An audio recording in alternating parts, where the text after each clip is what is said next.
नमस्कार भाइयों, आज मैं आपको एक थ्योरेटिकल वीडियो बना रहा हूँ। इसमें आपको काफ़ी कुछ सीखने को मिलेगा। और इलेक्ट्रोप्लेटिंग में जो भी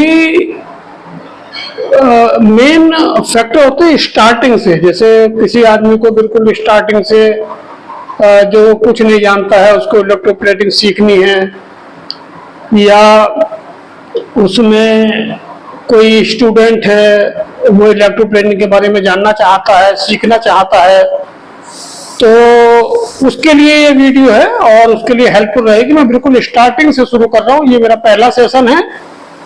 और अगर इस सेशन से आदमी पूरा इसको वीडियो को देखेगा तो वो पूरा इलेक्ट्रोप्लेटिंग में एक्सपर्ट हो जाएगा। ठीक है, तो लेक्चर सेशन के साथ साथ हम प्रैक्टिकल सेशन भी करेंगे। प्रैक्टिकल सेशन की कुछ वीडियो मेरे चैनल पे ऑलरेडी अपलोडेड हैं, लेकिन ये कुछ लोगों की रिक्वायरमेंट थी, कुछ मैसेज आ रहे थे कि आप जो है पूरा लेक्चर सेशन लिख करके करें, तो ये मैंने एक बोर्ड अरेंज किया है। इस पर मैं पूरा लिख करके और आपको पूरा ब्रीफ करूंगा तो आपका अच्छे से समझ में आएगा। तो देखिए, हम स्टार्ट कर रहे हैं ये इलेक्ट्रोप्लेटिंग।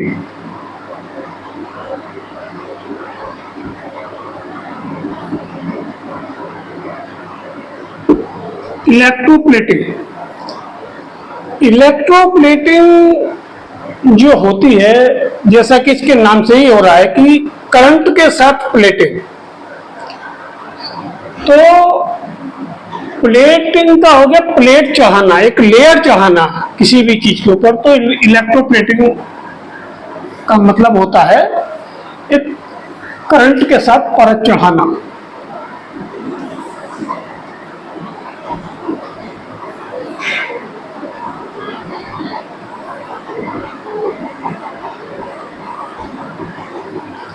ओके, अब इलेक्ट्रोप्लेटिंग दो तरह की मेनली मार्केट में रिक्वायरमेंट होती है, वो दोनों में प्रकार आपको बता रहा हूं। एक होता है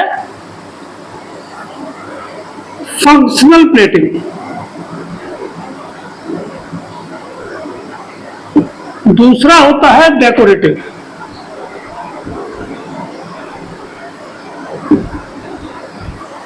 तो फंक्शनल प्लेटिंग और डेकोरेटिव प्लेटिंग, दो पर्पज से इलेक्ट्रोप्लेटिंग की जाती है।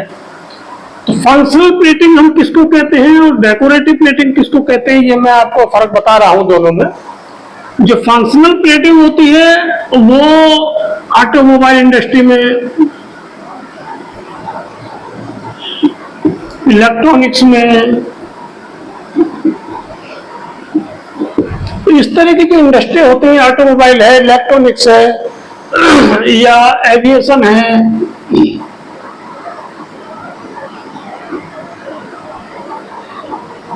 एरोस्पेस है, तो इस तरह की इंडस्ट्री में जो पार्ट्स लगते हैं जिनको हम इलेक्ट्रोप्लेटिंग करके उन पार्ट्सों को हम लगाते हैं, जैसे गोल्ड प्लेटिंग होती है, टिन प्लेटिंग होती है, तो वो फंक्शनल होती है। फंक्शनल मतलब उसका एक पर्पज होता है कि हमें उस पर कितनी माइक्रोन चढ़ानी है, क्या करना है, तो उसके हिसाब से वो उतना ही चढ़ा करके उसमें हम लगाते हैं, तो उसका एक फंक्शन होता है। जैसे हम गोल्ड प्लेटिंग करते हैं तो वो करंट उसमें प्रॉपर दौड़ता है, तो वो हमें इसलिए करनी पड़ती है।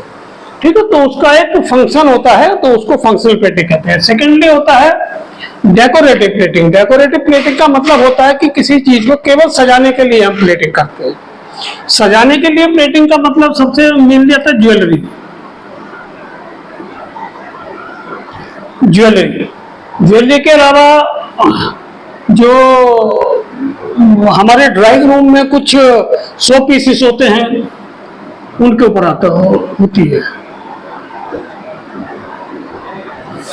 ठीक है, तो ये सब जो होती है ये हमारी डेकोरेटिव प्लेटिंग होती है। डेकोरेटिव प्लेटिंग में हम ये नहीं देखते कि इसकी लाइफ कितनी है, वो केवल पीस सुंदर होना चाहिए और वो चूंकि हमारे घर के इन हाउस यूज होगा, इंडोर जो हम कहते हैं। इससे भी मैं आपको बताता हूँ, देखिए कोई भी आइटम होगा दो तरह से यूज होता है, आउटडोर और इंडोर। आउटडोर इंडोर यूजेस,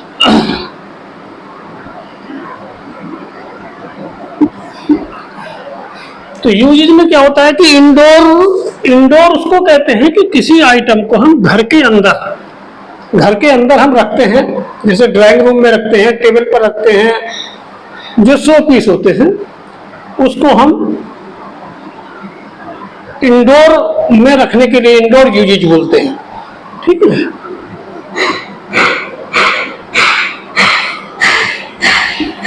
और आउटडोर में होता है जैसे हमने किसी बाइक में कोई पार्ट लगा दिया प्लेटिंग करके, या कोई बाहर गार्डन का आइटम है तो उसको हम आउटडोर बोलते हैं। आउटडोर मतलब वो बाहर रहेगा और जैसा एटमॉस्फेयर रहेगा, बरसात होगी, गर्मी होगी, वो सब उसको बियर करना पड़ेगा, तो वो होगा इंडोर। जैसे गार्डन आइटम,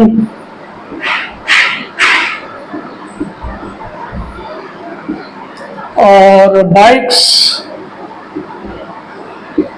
या टोटली हम कहें ऑटोमोबाइल्स कर दीजिए।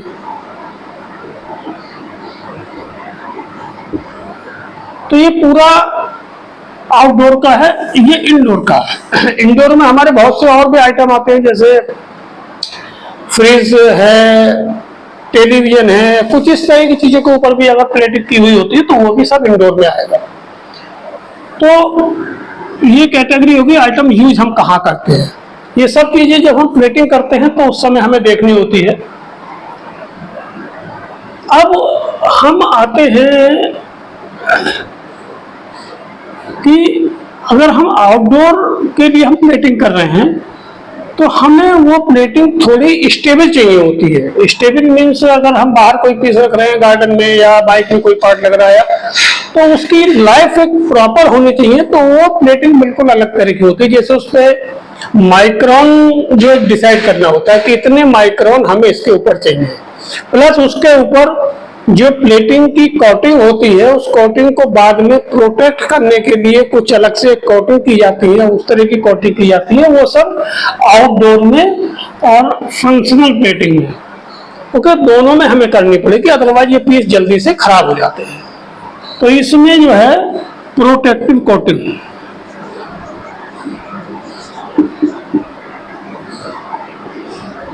प्रोटेक्टिव कोटिंग जो है वो हमें आउटडोर में बिल्कुल करनी पड़ेगी, या हम जो है फंक्शनल प्लेटिंग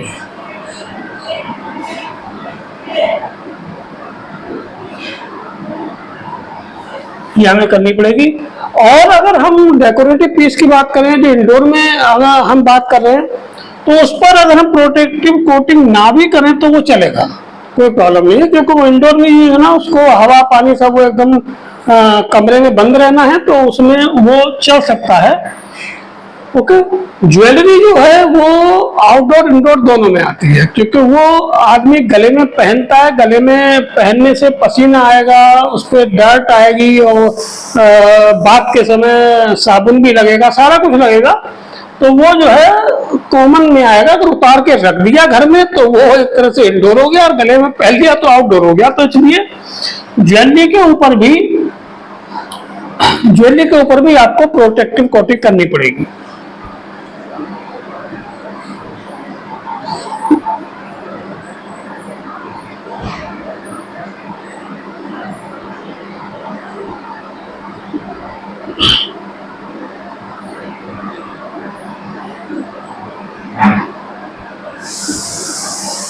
तो ज्वेलरी के ऊपर भी आपको करनी पड़ेगी, तो ज्वेलरी जो है बहुत जल्दी खराब हो जाती है। ओके, तो ये सारी चीजें हैं। अब डिपेंड करता है कि अब ये तो एक जनरल चीज हो गई प्लेटिंग के बारे में, और नेक्स्ट सेशन में हम बताएंगे कि कौन सी प्लेटिंग हम किस आइटम के ऊपर या कौन से मेटल के ऊपर कौन से मेटल की प्लेटिंग हो सकती है और कौन से मेटल की प्लेटिंग कौन से मेटल पे हम नहीं कर सकते। तो ये हम नेक्स्ट सेशन में बताएंगे। दूसरा, अभी हम आपको एक जनरल चीजें कुछ बताते हैं, इसको मैं मिटा रहा हूँ इसको आप नोट कर सकते हैं, पॉज करके आप नोट कर लेना।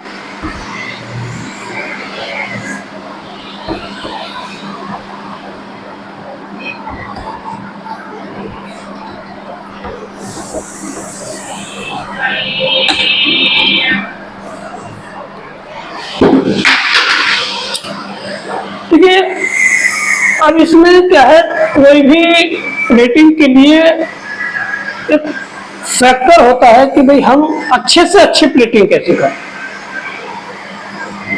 तो इसमें प्लेटिंग में एक होता है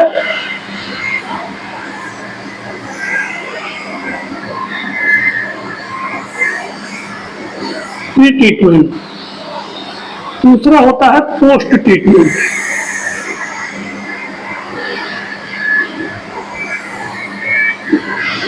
pre treatment process and post treatment process, और बीच में आएगा plating, electroplating.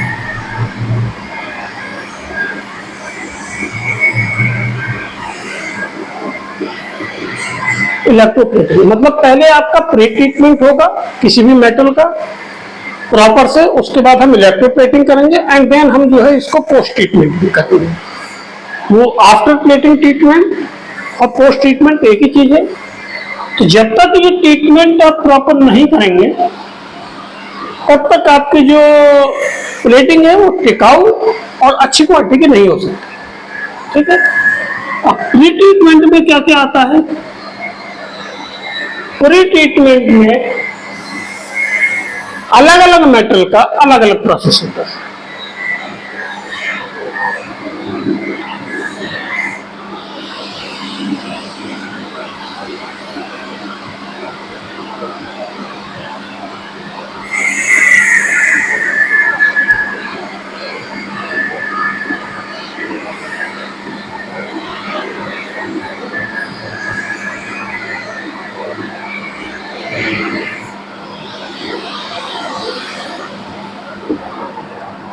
Different process on different metals. ये हर मेटल का, एल्यूमिनियम है, आयरन है, ब्रास है, कॉपर है, टिन है, जितने भी मेटल्स के ऊपर प्लास्टिक है, एबीएस प्लास्टिक है, तो जितने भी मेटल्स होते हैं, एबीएस में भी प्लेट होती है नॉन मेटल्स को, तो वो हम पूरा एक अलग से सेशन करेंगे। तो ये जो है इसका हर मेटल पे प्री ट्रीटमेंट का, हमें कैसे प्री ट्रीटमेंट करना है उसका पूरा अलग प्रोसेस होता है। और इसी तरह पोस्ट ट्रीटमेंट का,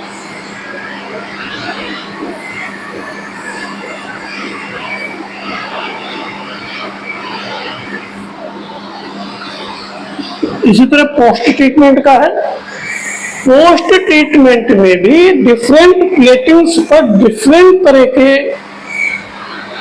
पोस्ट ट्रीटमेंट या आफ्टर प्लेटिंग ट्रीटमेंट किए जाते हैं। ठीक है,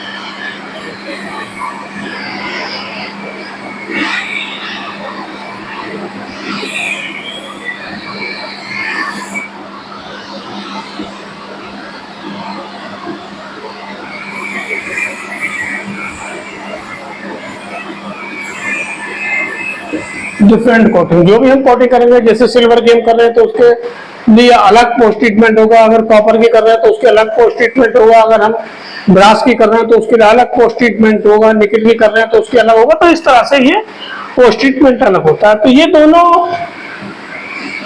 मेन है। प्लेटिंग किस तरह होती है वो एक अलग फैक्टर है, ट्रीटमेंट ये किस तरह होते हैं वो एक अलग फैक्टर है, क्योंकि ये अगर सही नहीं होंगे तो आपकी प्लेटिंग ड्यूरेबल नहीं होगी। ओके, अब इसमें प्री ट्रीटमेंट और पोस्ट ट्रीटमेंट ये शुरू होता है। और अब जो है हम इसमें प्री ट्रीटमेंट किस तरह होगा, किस मेटल का, वो पूरा हम आपको बताएंगे। इसका जनरल कॉन्सेप्ट मैं आपको फिलहाल बता रहा हूं।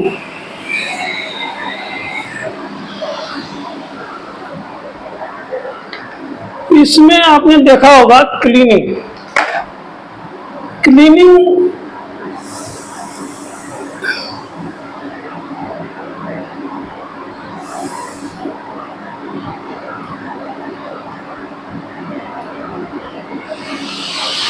ट्रीटमेंट, ये प्री ट्रीटमेंट का प्रोसेस मैं आपको बता रहा हूं। प्री ट्रीटमेंट में क्लीनिंग एक फैक्टर होता है कि भाई हम कहते हैं भी क्लीनिंग हमें करनी है किसी भी आइटम की, तो क्लीनिंग जो है डिपेंड करता है कि हमारा मेटल क्या है और उसकी कंडीशन क्या है। मेटल की कंडीशन मीन्स उसकी, उस पर क्या रस्ट लगी हुई है, उस पर धब्बे हैं, उस पर कट्स लगे हुए हैं, उस पर स्क्रैचेज हैं। तो इस तरह पीस बहुत अलग अलग तरह के हैं, तो वो उसको देखकर हमें डिसाइड करना होता है कि हमें क्लीनिंग किस तरह करनी है। तो क्लीनिंग में एक जनरल चीज मैं आपको बताता हूँ। देखिए, इसमें सबसे पहले ग्राइंडिंग भी कर सकते हैं। ग्राइंडिंग, अगर किसी पीस में कट्स हैं, सरफेस अनइवन है, तो उसको ग्राइंडिंग करके हमें पूरा प्रॉपर एक जैसा करना होगा। अगर नहीं है तो इसको हम क्रॉस कर देंगे कि भाई ये प्रोसेस हमारे में अप्लाई नहीं होगा। सेकेंडली, इसको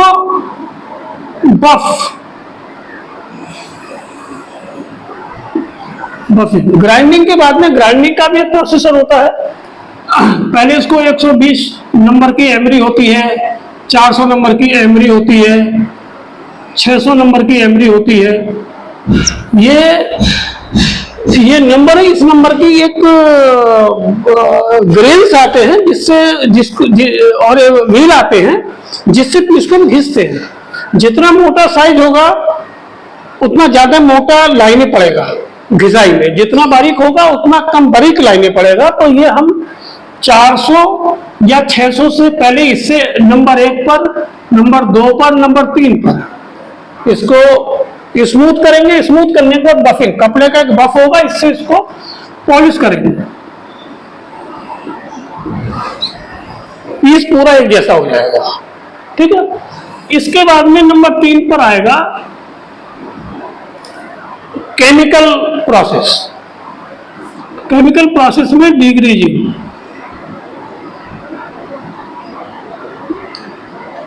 अब डिग्रीजिंग कई तरह से होती है। Vapour degreasing,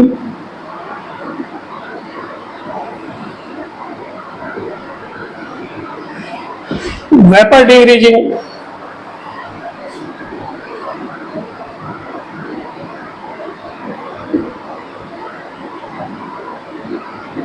alkaline degreasing, okay. और तीसरा होता है मैनुअल।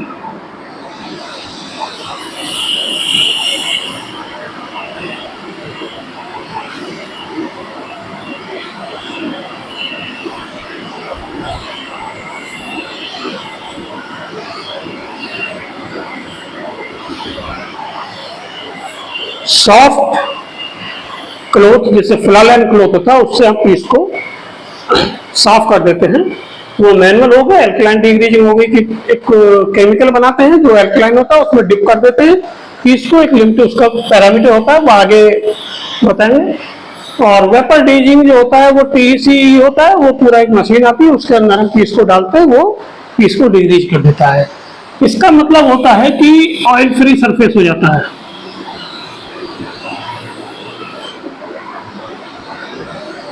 इस प्रोसेस का मतलब है कि ऑयल फ्री सरफेस करना, ओके। तो ये डिग्रीजिंग हम करते हैं। डिग्रीजिंग के बाद में ये पूरा एक प्री ट्रीटमेंट का प्रोसेस है। अब डिग्रीजिंग हो गया, ओके, तो ये पूरा प्रोसेस हमारा जो है प्री ट्रीटमेंट का कंप्लीट हो गया। हमें पूरा grease free, smut free and oil free surface बनाना है। उसके बाद जो है हमारा इलेक्ट्रोप्लेटिंग का प्रोसेस होगा। प्री ट्रीटमेंट तक इतना ही आता है, ओके। अब नेक्स्ट सेशन में हम आपको बताएंगे कि इलेक्ट्रोप्लेटिंग, प्री ट्रीटमेंट से आगे हम इलेक्ट्रोप्लेटिंग जब स्टार्ट करते हैं किसी भी मेटल की तो कैसे करते हैं, और दूसरा हम बताएंगे कि कौन से मेटल की प्लेटिंग कौन से मेटल के ऊपर कर सकते हैं, ओके। और आगे हम वीडियो रेगुलर बनाएंगे, प्रैक्टिकल वीडियो भी बनाएंगे। आप हमारे सेशन लगातार देखेंगे तो आप पूरा इस लाइन में बिल्कुल एक्सपर्ट हो जाएंगे, और आप कहीं भी जॉब कर सकते हैं, कहीं भी अपना छोटा मोटा प्लांट लगा सकते हैं। सारी कुछ ट्रेनिंग स्टेप वाइज पूरी हमारी तरफ से आपको दी जाएगी। ओके, नमस्कार भाई।